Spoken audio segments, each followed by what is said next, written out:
요즘 유튜브나 뉴스를 보면 매일 집값이 안정화되고 있다. 서민들을 위한 정책이다. 이런 말들이 넘쳐나지만 정작 내 삶을 돌아보면 어떻습니까? 내 집 마련은 여전히 멀게만 느껴지고 대출 이자는 월급에서 꼬박꼬박 빠져나가며 장을 보고 점심 한 끼 먹고 와도 카드 명세서를 보면 한숨부터 나옵니다. 하지만 여기 정말 불편한 진실이 하나 있습니다. 진짜 부자들, 수십억, 수백억 단위로 자산을 굴리는 사람들은 이 시장을 기회로 보고 있다는 사실입니다. 그들은 현금으로 수십억짜리 집을 사고 주식과 코인이 하락할 때 많은 돈을 넣으며 돈으로 돈을 벌고 있습니다.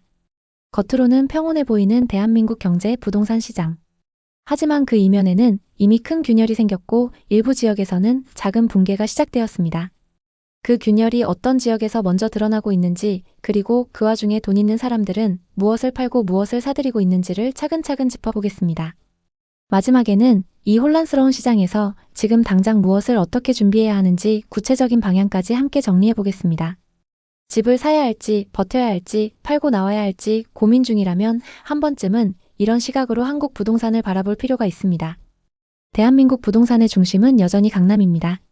강남 불패라는 말은 수십 년간 반복되었고 나라가 망해도 강남은 남는다는 우스갯소리까지 떠돌았죠. 실제로도 그랬습니다. IMF 금융위기, 수많은 규제와 대출 조이기를 뚫고 강남, 서초, 송파 아파트 가격은 결국 다시 올랐고 강남 빌딩은 사두기만 하면 오른다는 믿음의 상징이었습니다. 그런데 요즘 강남 한복판을 지나다 보면 예전에는 보지 못했던 풍경이 눈에 들어옵니다. 테헤란로, 강남대로, 교대 서초 일대 대로변을 보면 건물 1층 유리창에 임대문의, 권리금 없음 이런 문구가 붙어 있습니다. 한때 권리금 몇 억은 내야 겨우 들어갈 수 있었던 입지 좋은 자리가 몇 달째 비어있는 경우도 있습니다. 이건 단순히 경기가 안 좋아서 자영업자가 힘들다는 수준의 문제가 아닙니다. 상업용 부동산의 수익성이 구조적으로 무너지고 있다는 신호입니다. 지금 강남 소형 건물을 예로 들면 이자와 비용들을 제하고 나면 임대 수익률이 은행 예금보다 한참 낮은 경우가 많습니다. 과거에는 월세가 조금 적자여도 괜찮다, 나중에 시세 차익으로 다 메꾼다, 이런 논리로 버틸 수 있었습니다. 하지만 금리가 오른 지금은 다릅니다. 매달 빠져나가는 이자가 체감되면서 자산가들조차 수익이 안 나는 부동산을 왜 굳이 들고 있어야 하지? 이런 질문을 하기 시작했습니다. 이 흐름은 강남을 넘어 성수, 홍대, 가로수길 같은 인기 상권, 나아가 지방 핵심 상권까지 번지고 있습니다. 겉으로는 여전히 화려한 간판이 걸려있고 사람도 다니지만 한층만 올라가 보면 상황이 다릅니다. 빈 사무실이 늘어나고 상가 공실 기간은 길어지며 임대 조건은 점점 임대인에게 불리해지고 있습니다. 지금 이 시장에서 누가 비싼 값에 이걸 넘겨받을 수 있을까요? 부동산 이야기할 때 자주 나오는 말이 있죠. 한국은 땅이 좁고 서울은 사람이 많으니 결국 오른다. 땅이 좁은 건 맞습니다. 하지만 더 중요한 건 사람의 수와 구조입니다. 부동산 가격은 결국 누군가가 나보다 더 비싸게 사줄 것이라는 전제가 있어야 유지됩니다. 그 역할을 해온 핵심 세대가 경제활동 인구였습니다. 그런데 지금 한국은 이 허리 세대가 빠르게 줄어들고 있습니다. 출산율은 세계 최저 수준이며 지방에선 젊은 층이 대도시로 빠져나가고 수도권조차 인구 감소 경고가 나오고 있습니다. 이 상황에서 전국의 모든 집값이 예전처럼 꾸준히 오른다는 기대는 점점 현실과 먼 얘기입니다. 특히 지방은 인구 감소와 공급 과잉이 겹치며 아파트 가격이 7, 8년 전 수준으로 돌아간 지역이 속출하고 있습니다. 전원주택은 절반으로 내려도 몇 년째 매수 문의가 없다는 얘기도 나옵니다. 이건 일시적인 경기 조정이 아니라 지역 자체의 쇠퇴입니다. 광역시라고 다 안전한 것도 아닙니다.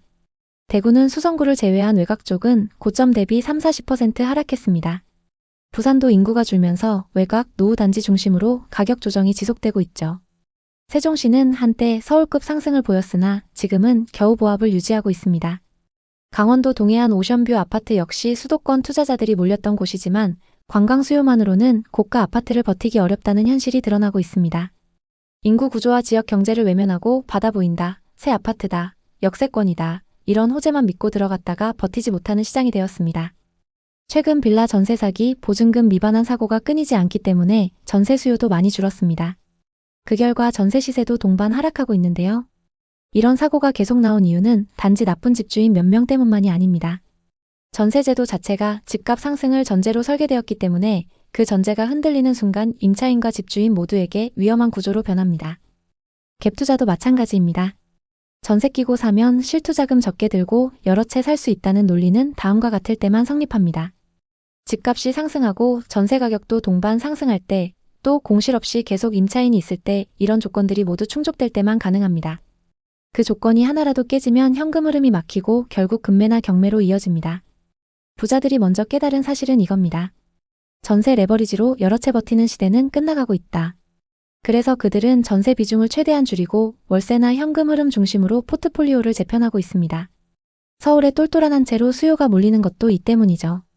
아파트뿐만 아니라 다른 유형의 부동산에서도 엄청난 변화가 찾아왔습니다. 지금 수도권 곳곳에서는 지식산업센터, 상업시설, 오피스텔까지 줄줄이 위기를 맞았습니다. 분양 당시에는 이런 말이 넘쳐났습니다. 신도시라 수요가 탄탄하다, 공실 걱정 없다. 월세 받으면서 이자 내고도 남는다. 요즘 상가는 수익률이 은행 이자보다 훨씬 높다. 부동산 투자는 현금 흐름이 좋은 상가가 제일 유리하다. 실제 상권과 임대 수요를 따져보지 않고 계약한 사례가 수두룩했습니다. 하지만 막상 건물이 완공되고 나니 상황은 전혀 달랐습니다. 오피스텔은 예상보다 훨씬 공실이 길어졌고 겨우 임차인을 구해도 월세는 분양 당시 제시됐던 수익에 한참 못 미쳤습니다.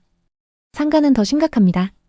카페, 식당, 편의점, 약국, 학원 등 들어오면 무조건 장사된다고 제시됐던 업종 상당수가 줄줄이 폐업하고 있습니다. 이 과정에서 가장 큰 타격을 받은 사람들은 대부분 소규모 자영업자이자 개인 투자자들입니다. 퇴직금, 전세보증금, 오랜 저축을 합쳐 노후 준비라고 생각하고 매수했는데요. 결과적으로는 대출이자와 관리비만 내는 상황에 내몰렸습니다. 임대료 보장을 내세웠던 일부 매물들은 약속됐던 기간이 끝나자마자 임대료가 절반 수준으로 떨어지거나 공실이 돼버렸습니다. 이렇게 곳곳에서 동시에 공실이 늘어나면서 매물이 계속 쌓이고 있습니다. 분양 광고와 상담사들의 말을 믿고 계약했던 사람들 중 대출을 과도하게 받은 사람들은 결국 버티지 못하고 무너지고 있습니다. 올해 37살 한 청년의 이야기입니다. 그는 2021년 부동산 호황기 때 송도의 신축 9분 상가를 분양받았습니다. 건물의 모퉁이 자리였고 횡단보도가 앞에 있어 편의점이 들어오면 성공할 거라 생각했습니다. 가격이 비쌌지만 당시엔 대출이 70%까지 나와서 계약할 수 있었습니다. 하지만 완공 이후 180도 다른 상황이 그를 기다리고 있었습니다. 임차인을 구하지 못하는 상황에서 그가 매달 감당해야 할 대출이자만 200만 원에 달했습니다. 2년이 지나 더 이상 버티기 힘들었던 그는 결국 월세를 낮춰서라도 계약할 수밖에 없었습니다. 그가 2년 동안 낸 이자와 관리비만 수천만 원이었어요. 게다가 이제 월세를 낮췄기 때문에 분양받았던 가격에도 팔기 어려워졌습니다. 한순간의 잘못된 판단으로 시간과 돈 모두 잃게 된 겁니다. 이런 일이 지금 서울 수도권, 지방 가리지 않고 전국적으로 발생하고 있습니다. 물론 그 중에는 자기 자본과 대출을 적절히 활용해서 현금 흐름을 만들어낸 사람들도 있습니다. 이렇게 피해를 본 사람들은 대부분 무리하게 대출을 받은 사람들이죠.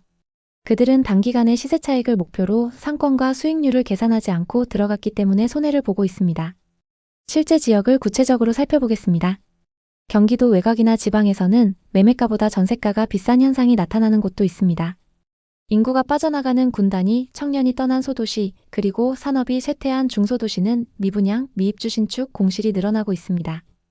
이 흐름은 수도권 외곽에서도 확인할 수 있습니다. 경기 북부 양주, 포천, 파주 등에는 입주 물량 폭탄 후 전세가 급락했습니다. 그 결과 집주인들이 전세를 못 맞춰서 매매가를 낮춰내놓는 경우도 증가했죠. 경기 남부 화성, 평택, 오산도 공급 과잉이 한참 지속됐습니다. 상업시설과 오피스텔, 지식산업센터가 동시에 공급됐고 공실이 늘어나면서 수익성 악화가 뚜렷해졌죠. 고덕신도시 지식산업센터는 분양 당시 기업들이 몰려와서 임대 걱정 없다, 대출로 거의 다 된다, 이런 말에 개인 투자자들이 몰렸습니다.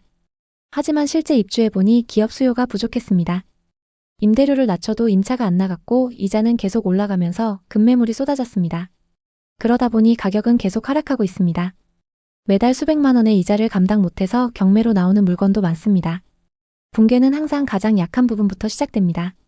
인구 감소, 일자리 부족, 공급 과잉 이 세 가지가 겹치는 곳부터 가장 빠르게 무너집니다.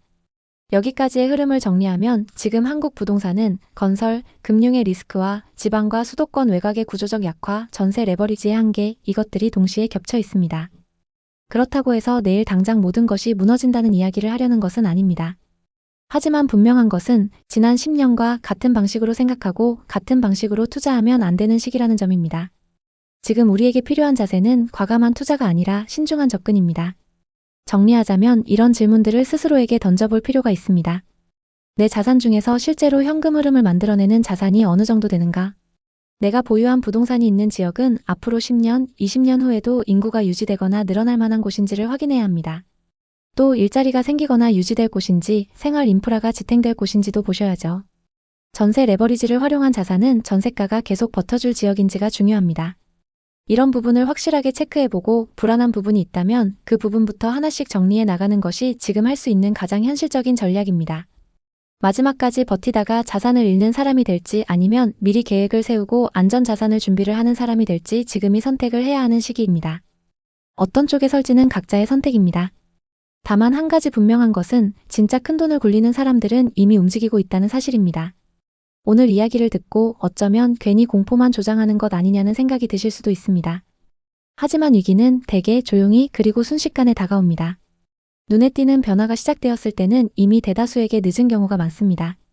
지금 할 수 있는 최선은 내 자산 구조를 냉정하게 점검해보고 감정이 아니라 데이터와 구조를 기준으로 확신 있는 선택을 하는 것입니다. 부자들만 알고 있는 은밀한 시그널은 사실 대단한 비밀 정보가 아닙니다. 조금 더 빨리, 조금 더 깊이, 조금 더 냉정하게 세상을 바라볼 뿐입니다. 내 삶과 내 자산을 다시 들여다보는 것.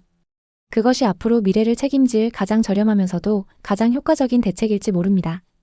이제 선택은 각자의 몫입니다. 오늘도 끝까지 시청해주셔서 감사합니다. 여러분 모두 부자 되시는 그날까지 응원하겠습니다.